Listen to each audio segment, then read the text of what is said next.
দর্শক, অনেক অনেক শুভেচ্ছা জানিয়ে শুরু করছি নন্দন টেলিভিশনের নিয়মিত অনুষ্ঠান শৈশবের গান ও আড্ডা নিয়ে আমাদের আজকের মজমা। সবসময়ের মতো সঙ্গে আছি আমি দিলারা নাহার বাবু। সময় এতই দুরন্ত যে মনের অজান্তে যখন জীবন থেকে হারিয়ে যাচ্ছে অনেক কিছু, স্মৃতির আড়ালে ঢেকে থাকা পিছু টান যখন বারবার পিছু টান দিয়ে ডাক দেয়, তখন মনকে আমি বলি, মন রে তুই ফেলে এসেছিস কারে, তাই জনম গেল শান্তি পেলি না। আমাদের অনুষ্ঠানে আজ নিয়ে এসেছি এ সময়েরই একজন দারুণ সঙ্গীতপ্রেমী, ভীষণ মিষ্টি এক ছেলে, টরন্টোর এক জনপ্রিয় ব্যান্ড গ্রুপ ব্যান্ড 4-এর একজন মেম্বার, এবং সেই প্রিয় শিল্পীটি হচ্ছে আমাদের প্রিয় রিয়াদ মাহমুদ। হ্যালো দর্শক। রিয়াদ আজ আমাদের সঙ্গে আছেন। রিয়াদ, কেমন আছো? ভালো আছো?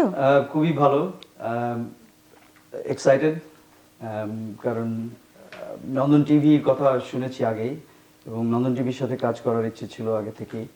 তো সুযোগটা আচমকা হয়ে গেল এবং খুব এত দ্রুত হয়ে যাবে ভাবিনি।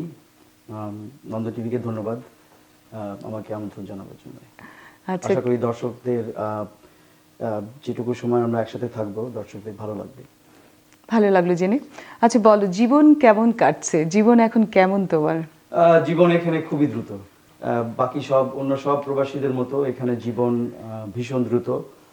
নিজের কাজ নিজের সবকিছু করতে হয়। এটা একটি নতুন অভিজ্ঞতা, যেটি বাংলাদেশে আমার ছিল না একেবারেই।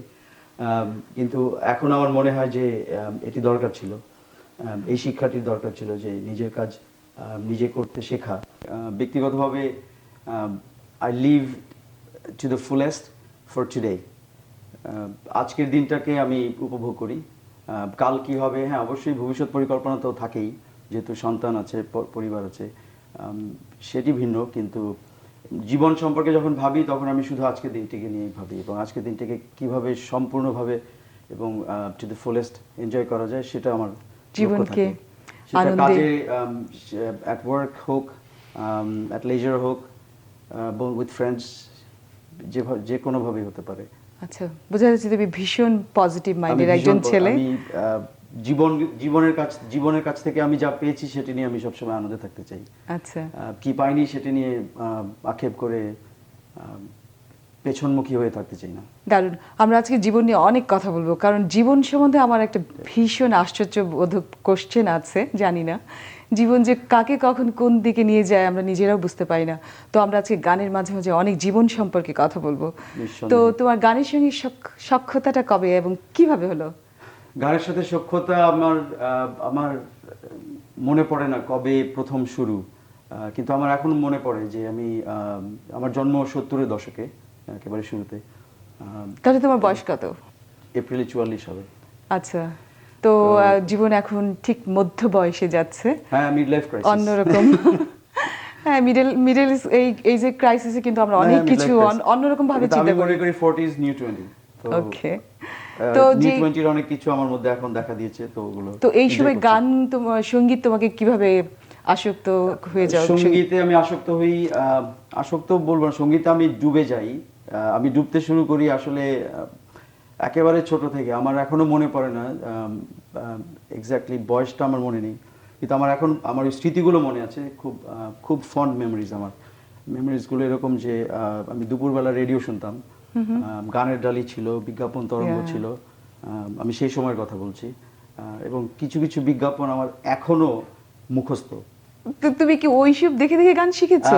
গানের প্রতি আসক্ত হয়েছো? আমি জানি না, আমার গান এবং স্মৃতি আমার কাছে একে অপরের পরিপূরক ছিল। তো আমার যত গান আমার এখনো মনে আছে, বা যত গান, সব গানের সাথেই কোনো না কোনো ফন্ড মেমোরিজ আমার জুড়ে আছে সেই গানগুলোর সাথে। কিন্তু কোনো এক সময় হয়তো আমার কোনো খুব প্রিয় কোনো একটা স্মৃতি এই গানটার সাথে জুড়ে আছে, যে কারণে গানটা আমার মাথায় ঢুকে গেছে। এবং যেহেতু সঙ্গীত আমাকে সবসময় টানতো, এখনো টানে। ওই সময় যে গানগুলো আমরা রেডিওতে শুনতাম, ওই গানগুলো কিন্তু আমরা কখনোই ভুলতে পারি না। You'll be surprise. আমি একটা গান বলি, আমি I would like to start with that song.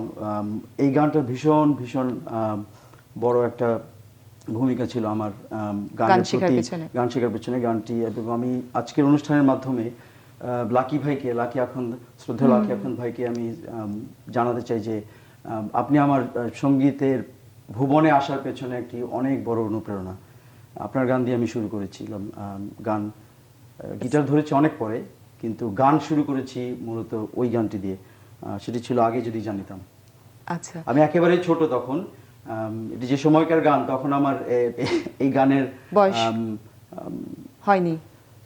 এই গানের সাথে জীবনকে জোড়ার বয়স তখনও হয়নি, মানে প্রেমে পড়ার বয়স তখনও হয়নি, কিন্তু গানটি কোনো একভাবে আমার মাথায় ঢুকে গিয়েছিল।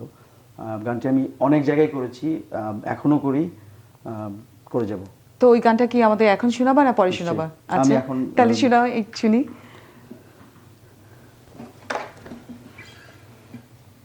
আমি জানি না কতটুকু ভালো লাগবে দর্শক। আমি চেষ্টা করছি। আমার কোনো প্রাতিষ্ঠানিক শিক্ষা নেই গানের, সম্পূর্ণ গানের প্রতি তীব্র ভালোবাসা থেকে আমি গান করি। আপনাদের যদি গানের একটি কলিও ভালো লেগে থাকে, আমি সার্থক।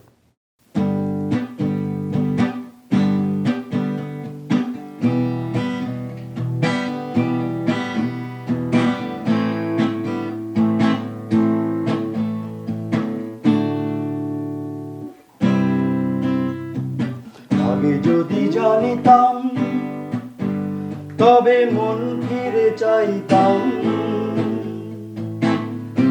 এই জ্বালায় আর প্রাণে সহে না।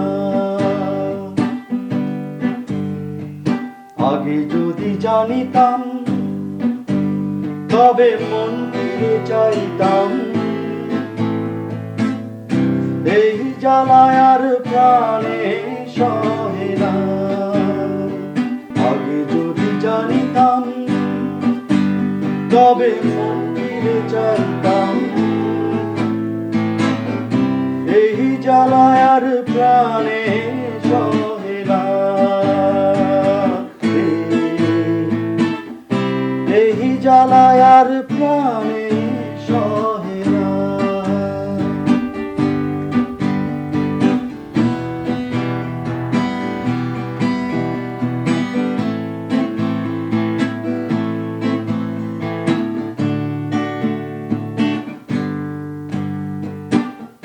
জানি না কেন যে আমায় একা ফেলে চলে গেলি, ভুলেও কি মনে পড়ে না।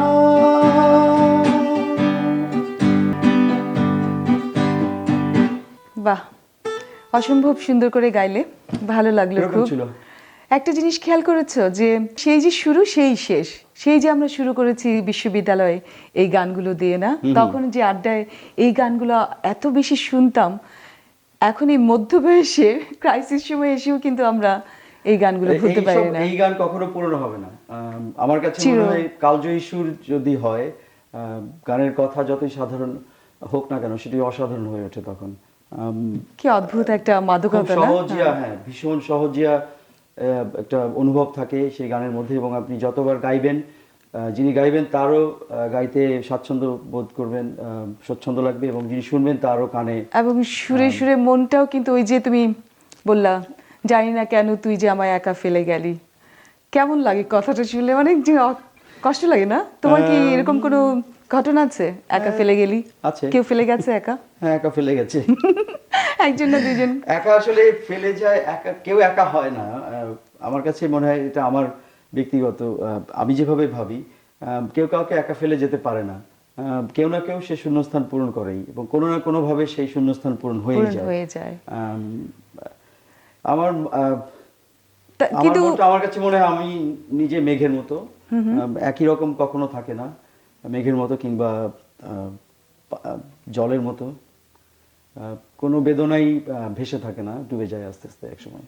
কিন্তু আমার কাছে কি মনে হয় জানো, মানুষ মূলত একা একা, সে একা চলে যায়, সবকিছুর পরেও দেখবে তুমি একা, সব এত কিছু ভাই বোন আনন্দ, হ্যাঁ, তুমি কিন্তু একাই থেকে যাচ্ছ। সেই একা এসেছি, একা যেতে হবে, সেদিক থেকে হ্যাঁ মানুষ একা। তারপরেও মানুষ ঘর বাঁধে, তারপরে ভালোবাসে, কত রকম পরিকল্পনা করে সবকিছু জেনেও যে এগুলো সবই অর্থাৎ এই পৃথিবী নশ্বর, তার জীবন নশ্বর, তারপরেও করে। এটাই জীবন। মানুষ স্বপ্ন দেখতে ভালোবাসে। তো তুমি যে বলছিলে তুমি কোনো প্রাতিষ্ঠানিক শিক্ষা ছাড়াই তোমার গানের এত দূর এগিয়ে আসা, কিন্তু কি করে? আমি অল্প খুব সামান্য একটু কিছু দূর এসেছি। আমার কাছে মনে হয় না যে আমি অনেক দূর এসেছি। না, অনেক আরো দূর অনেক এগিয়ে পথ যাওয়া। যেতে হবে, অনেক দূর যাওয়া বাকি। আমার শুরুটা অনেক দেরিতে। যদি বললাম যে গান ভালো লাগতো ছোটবেলা থেকে, একেবারেই বুঝতে শেখার পর থেকে, কিন্তু শুরুটা অর্থাৎ এরকম গিটার নিয়ে কিংবা আড্ডায় গান গাওয়া।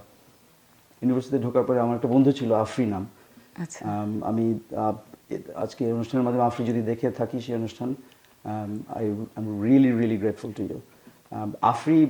আফরি এবং আমার আরেকটি বন্ধু আছে, সে এখন ঢাকা বিশ্ববিদ্যালয়ের শিক্ষক, তানজিম। আমি আন্তর্জাতিক সম্পর্ক বিভাগে পড়েছি, তো তানজিম এখন আন্তর্জাতিক সম্পর্ক বিভাগেরই শিক্ষক, খুব জনপ্রিয় এবং ভীষণ অ্যাকমপ্লিশড। আমার এই দীর্ঘ দুজন আমাকে বিশ্বাস ওরা তোমাকে- ওরা আমাকে অনেক অনেক উৎসাহ দিয়েছে এবং আমার এখনো মনে আছে সন্ধ্যের পর একের পর মানে সন্ধ্যের পর সন্ধ্যা আমরা ছাদে, বাসায়, রুমে গান গেয়ে যখন যেতাম। তখন পড়াশোনার প্রচুর গান ফাঁকে করতাম ফাঁকে। তখন। ওই সময়ে এলআরবির ডাবল অ্যালবামটা বেরোলো। আচ্ছা। এটা সম্ভবত 92 এর দিকে। আমরা মাত্র ইউনিভার্সিটিতে তখন ঢুকেছি। বাচ্চু ভাইয়ের ওই প্রথম অ্যালবামে একটা গান ছিল ফেরারি মন, যেটা তোমার উনি প্রিয়। পরে রিমেক করেছেন। আমার ভীষণ ওই আফরি তানজিম ওদের সাথে বসে এই গানটা অনেক করতাম আমরা।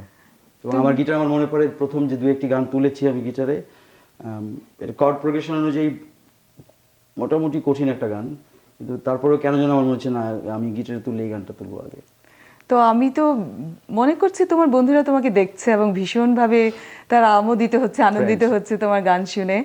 তো ওদের জন্য কি ওই গানটা আবার গাবে, সেই হারিয়ে যাওয়া বন্ধুদের জন্য?